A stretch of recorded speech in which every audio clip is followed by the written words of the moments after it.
पाक फजाइया का तरबियती तैयारा पेशावर के करीब हादसे का शिकार। तर्जुमान पाक फजाइया के मुताबिक हादसे में 2 पायलट शहीद हो गए। वाक़े की तहकीकात के लिए एयर हेडक्वार्टर्स ने बोर्ड ऑफ इंक्वायरी तश्कील दे दी। ब्रॉडशीट ने बदउनवानी के इल्जामात लगाने पर नवाज शरीफ से मुआफ़ी मांग ली। शहबाज शरीफ कहते हैं एहतसाब के नाम पर बदतरीन इंतकाम लिया गया। नून लीग के खिलाफ प्रोपेगेंडा हुआ। 22 साल छानबीन के बाद एक धेले की करप्शन नहीं मिली। कावे मूसवी ने बड़ेपन का मुजाहरा करके हक़ाइक़ को तस्लीम कर लिया। मरीम नवाज ने कहा कि इमरान खान 65 मिलियन पाउंड खर्च करके नवाज शरीफ के खिलाफ 65 रुपए की करप्शन साबित नहीं कर सका। मूसवी का मुआफ़ीनामा इमरान खान के खिलाफ चार्जशीट है। बहादुराबाद से मुतमईन होकर जा रहा हूँ, MQM से भरपूर हम आहंगी है। मौलाना फजलुर रहमान पर उम्मीद, कहा इमरान खान तन्हा हो चुके, इत्तेहादी साथ नहीं, मुत्तहिदा के शामिल होने में 1-2 दिन लग जाएंगे। सर से पांव तक मुनकर अपने आप को मारूफ कह रहे हैं। खालिद मकबूल सिद्दीकी ने कहा कि हुकूमत में होते हुए 100 से ज़ायद कारकुनान लापता हैं। दफातर खुलने की उम्मीद थी, मखसूस हालात से गुजर रहे हैं। दीवार से लगाया नहीं, चुन दिया गया है। MQM और पीपल्स पार्टी में अहम टेलीफोनिक राबता। आसिफ अली जरदारी ने खालिद मकबूल सिद्दीकी से इस्तफसार किया।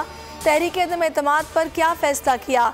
मुत्तहिदा रहनुमा ने कहा कि राबता रहेगा, कल इस्लामाबाद पहुंचूंगा। साबिक सदर बोले मुलाकात करते हैं, जो तय होगा उस पर अमल होगा।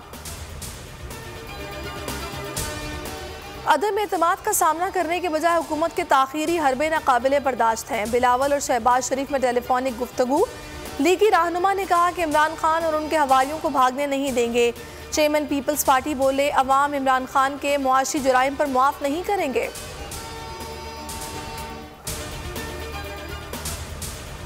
वज़ीर आला पंजाब ने तरीन ग्रुप की 1 विकेट हासिल कर ली। तरीन ग्रुप के रुकन रफ़ाकत अली गिलानी की मुलाकात। सैयद रफ़ाकत अली गिलानी ने वज़ीर आला पंजाब की क़यादत पर एतमाद का इजहार कर दिया। उस्मान बुज़दार ने कहा कि पार्टी में खलीज डालने वालों की कोई साजिश कामयाब नहीं होगी।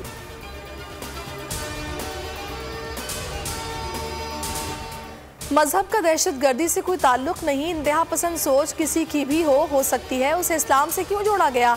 वज़ीर आज़म इमरान खान का OIC वज़राए ख़ारजा काउंसिल के इजलास में सवाल। कहा दुनिया इस्लामोफोबिया के वाक़यात पर खामोश रही, भारत पर कोई दबाव नहीं। मुस्लिम दुनिया कश्मीर और फ़लस्तीन का मसला हल करने में नाकाम रही। अफ़गानिस्तान की मदद ना की गई तो बहुत बड़ा इंसानी बहरान जन्म लेगा। कश्मीरी अवाम को हक़ खुद इरादियत दिया जाए। अफगान अमन के लिए आलमी इदारों से राबते में हैं। म्यांमार में मुसलमानों पर मजालिम को रोका जाए। सेक्रेटरी जनरल OIC इजलास में खिताब। सऊदी वज़ीर ख़ारजा फैसल बिन फरहान ने पाक भारत मुज़ाकरात पर जोर दिया। बोले अफगानिस्तान में अमन के लिए OIC ममालिक का किरदार अहम है। पाक चीन दोस्ती मिसाली और तारीखी है। चीन कश्मीर पर OIC ममालिक के मौक़िफ़ की हिमायत करता है। चीनी वज़ीर ख़ारजा वांग ज़ी का खिताब। कहा आलमी अमन के ख्वाह हैं। अक़वाम मुत्तहिदा के सेक्रेटरी जनरल ने वीडियो पैगाम में कहा OIC अमन और सलामती के लिए मौसर किरदार अदा कर रहा है। तरक्की पज़ीर ममालिक के चैलेंजेस पर मिलकर काबू पा सकते हैं। लाहौर टेस्ट की पहली इनिंग्स में ऑस्ट्रेलिया 391 रन्स पर आउट। शाहिद आफरीदी और नसीम शाह ने 4-4 शिकार किए। दूसरे दिन खेल के इख्तिताम पर पाकिस्तान ने 1 विकेट पर 90 रन्स बना लिए। अब्दुल्ला शफीक 45 और अजहर अली 30 रन्स बनाकर नॉट आउट हैं। सब्सक्राइब करें और बेल दबाएं ताकि कोई खबर रह न जाए।